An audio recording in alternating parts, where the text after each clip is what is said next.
How do you pursue financial goals without making money an idol? Like, oh, this must be from God. Mhm.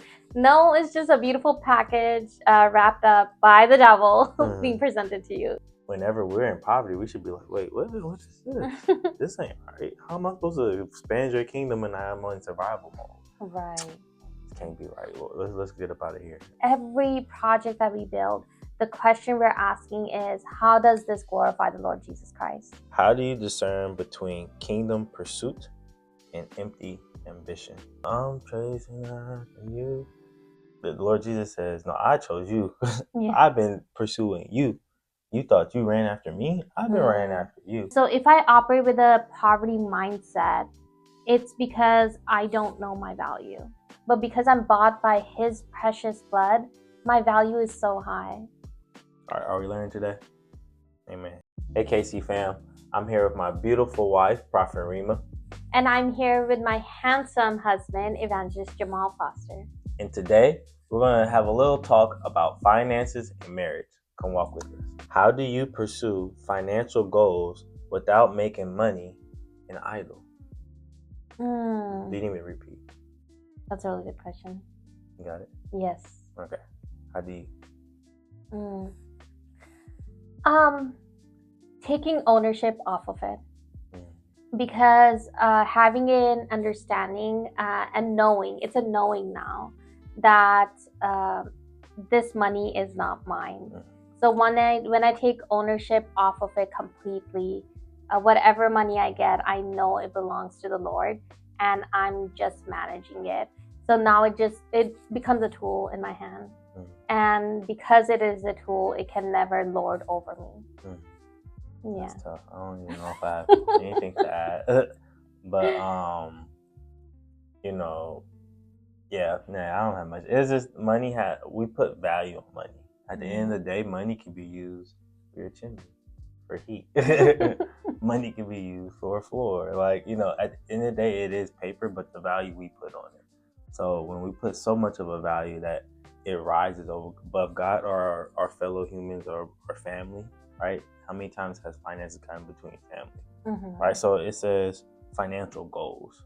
So money isn't the goal. What God has given me is the goal, and money is a tool to help me get to. It's the vehicle that helps me get to the goal. It's the resource actually that helps me get to the goal, and fund that vehicle that's going to get us there. Amen. All right. So Kingdom Collective is the vehicle. We need money in Kingdom Collective to get the goal to put Jesus Christ at the head of every heart and every sphere, system, and sector. So yeah, great. High five. What do you say? It's not on me, it's in me. So, I can have things, but things don't have me. You understand me? Come on. Amen. Yes. My turn? Yeah. Okay, let's go. Come on, Jesus Christ. What kingdom principles help you overcome a poverty mindset? What kingdom principles help me overcome a poverty mindset? Well, one is it's not even a principle, because you can swim in and out of a principle, right? You gotta have a budget. You can have a budget and still be in deep poverty. So one is, it's gonna always start with your identity. No matter what the situation is, when you look at it, you look at it through identity as a son and sonship, as a bride of Christ, as a king, royal priesthood, as a priest. Like, you look at it through what God has said that you are. No matter if it's millions, if it's negatives in the account, if it's zeros in the account, or if it's just a couple 100,000. Being a royal priesthood means that you are a king, and you're your daddy's son. So if he's the king of kings, you're a king as well. I ain't never seen a broke king, impoverished king, right? So I gotta hold my head as such and work with the Holy Spirit to climb out of that poverty, because that is not where it's only a season. Now, some people, though, that's their eternal season. But for when you know your identity, it's only a season for me. Just something is a little off, and I need to sit in my priesthood and with the Holy Spirit and see what is off. Why am I in this position? Our Jewish brothers and sisters, they are covenant babies as well. And when they have something that puts them into poverty or their business goes down, it can't last. they automatically are like, oh no, something is wrong here, because I have a covenant with the Lord God. What is this? And they get out of that really quick. So as believers in the church and the body, we have to be the same way. We've been grafted in, and we also have a covenant with the Lord via Father Abraham. So whenever we're in poverty, we should be like, wait, what's this? This ain't right. How am I supposed to expand your kingdom and I'm in survival mode? Right. This can't be right, Lord. Let's get up out of here. Let's give us a deadline, and let's get up out of this. That's tough. That's tough. Evangelist, you killed that. I completely agree. I think one of the first things that came to my mind was how we were talking about Romans 8 being under the natural law versus the law of the Spirit, right? And in this, I understand that my value is in the Lord Jesus Christ, right? He took everything to the cross. I don't carry any condemnation. He took all of that. And then I started thinking about He's the source. The blood of the Lord Jesus Christ determines my value, right? And so if I operate with a poverty mindset, it's because I don't know my value. I don't know my value, but because I'm bought by His precious blood, my value is so high. My value is so important, you know? And so it's one of those, like, not really knowing your identity, like you said. Yeah, who is man that God cares about the affairs of us? He's just like, He's such a big God, and He cares about us. The Lord Jesus says, we think, oh, I'm chasing after you. The Lord Jesus says, no, I chose you. Yeah. I've been pursuing you. You thought you ran after me? I've been running after you. Mm-hmm. Who are we that the Lord Jesus would be running after us, where everything is made in and through Him? But yet He runs after us? Man, we'll never fully understand the revelation of that, of why or what or but the why. Yeah, why? But if you wanted children, you got children. Right. Hard-headed, athletic, stiff-necked, spiritually activated, spiritually not activated, building your kingdom, not building your kingdom, sinning, missing the mark on your mark. Like, you got children, and I think you're loving this experience. So and it's been a time, it's been a privilege to interact with an invisible God that makes Himself tangible on this earth to us that are His children, and those who are led by the capital S Spirit are the children of God. Amen. Shake. I like the big one. Listen. Are we learning today? Amen.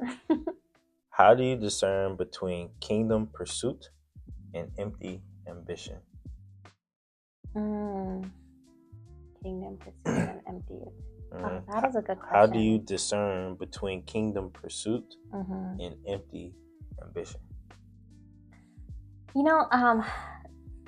That's a really good question, and it really depends on if you're operating with a carnal mind or in spirit. That's the only way you're really gonna know. That's the only way you're gonna really know if you are pursuing things of God. One thing that's been really hitting hard, and I've been saying it more and more in prayer, my steps are ordered because I am in Christ. Because I am in Christ. If I'm not in Christ, then my steps are not ordered. Heaven's desire, God's desire, His system is for us to complete our mission. They will support that. But we must also have that desire. We must also have that so we can reflect it. We can, like, God, you want me to complete my mission? I want to complete the mission you sent me here for. Let's join. Let's come into an agreement with that, and let's do that. And that to me is I'm operating in Christ, and now I know my kingdom work, and it's not an empty ambition. That's good. How the Lord Jesus commanded the mornings. You see this a pattern in the scripture where He got up early in the morning, way before day started. Before day started, He got up early, and He would pursue God in that time, and He would make sure that He knew exactly what His day was. That's why He's always like, oh, I just do what the Father tells me to do. I'm just about my Father's business. Well, to be about your father's business, you should know what your father's business is. And he knew every single morning, right? We also talked about how commanding your morning, whatever evil tried to program in your day, he knocked that out quickly. You didn't hear what resistance did the Lord Jesus ever really had. Like, they tried to resist him, but he was ready for everything, as if he already knew. Right? So in other words, your priesthood will guide what is what. Because we want to just do. We tend to lay in green pastures, so we always have a lot of opportunities. But that time with the Lord in the morning, whenever your priesthood is, you'll get closer to the Father's heart. Remember, you're working a family business together, right? When you're truly working for the Lord, so you'll get close to His heart on each situation, and you just have that feeling. You don't always have to be like, I know, but it's like I don't think that's for me, or it's it's definitely, I know that's an opportunity for God, or it's I need to stall that opportunity so I can get to that altar and really pray about it, really seek God about it, because I could go this way, I could go that way. My mind is trying to justify it, but I don't feel it in my spirit that that's exactly for me yet. So let me go pray about it. So I think that's loaded. It's a lot of it's all of the things. And also even seeking the Lord when decisions are put in front of us, right? I think a lot of us, we might have a great opportunity coming in front of us and we get so excited, like, oh, this must be from God. No, it's just a beautiful package wrapped up by the devil being presented to you, you know? So I think just taking a moment, like, God, is this what you want for my life? And it reminds me of like me saying no to this incredible contract that I really needed for the time that I was in, but I just knew that's not the path that God had for me. And so saying no and putting that down and moving on the path that God has, you know? But seeking the Lord on that. In other words, that's called discernment. Yeah. That is not how discernment is used. Although they dress weird, I'm just discerning that they're no good. Yeah. Discernment is discernment. What's the spirit behind everything natural? Discernment of spirit. So you just discern, like, although it looks good, it's packaged well. If I was in my natural man, I'd probably be like, yeah, sure, where do I sign?